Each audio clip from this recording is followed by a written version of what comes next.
Hello everyone, welcome to the Madness Podcast. In this episode, we will learn about 3 empowering tips for surviving feedback, the good and the bad. Are you committed to changing your life? Congratulations. But don't be surprised when people start offering you advice and opinions on what you should and should not do. The following tips will help navigate your way through the abundance of opinions you're sure to face on your way to creating a life you love. 1. Feedback is always given through the eyes of the giver. Have you ever noticed how some people state their opinion or give their feedback as if they have all the answers?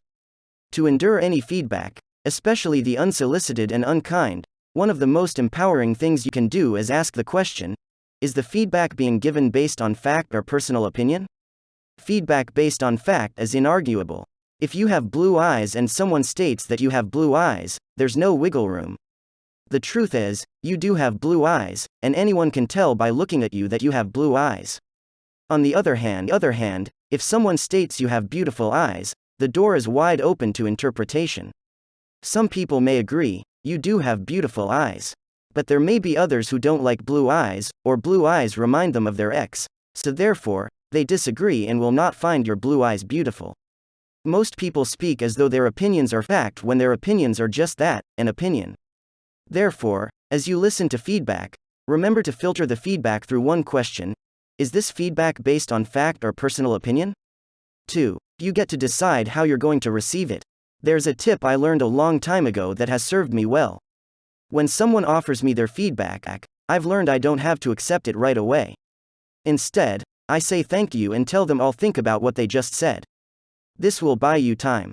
You don't have to react to feedback at the moment. You can take your time and process the feedback slowly. Let's face it, good feedback is easier to swallow than bad. If you're faced with harsh feedback, don't react to it the moment it's given. Rather, give yourself time to process the feedback when you've had a chance to calm down and become more objective. Giving yourself time will give you a chance to react to feedback from a place of power and care for yourself. 3. You always get the final say.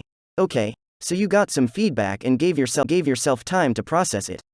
Now what? You get to decide whether or not you accept it. You never have to agree with or accept the feedback that's given to you, ever. But there may be times it would be wise to do so. If someone gives you feedback based on years of experience, then it may be wise to heed their advice. On the other hand, if someone gives you feedback but can't really back up their feedback with supporting evidence, you may be dealing with more fluff than sturdy advice. If you're not sure whether to accept the feedback you're given, ask the giver to tell you why they have the opinion they do. If their opinion is based on a successful past history dealing with a similar situation, you listen. If it's not, you may want to toss it out the window. And don't forget, no one will ever make better decisions for you than you. Therefore, listen to the advice of others but only keep what works for you and throw out the rest. Trust your wise inner self to lead you in the right direction, and you'll make the best decision for yourself in the long run.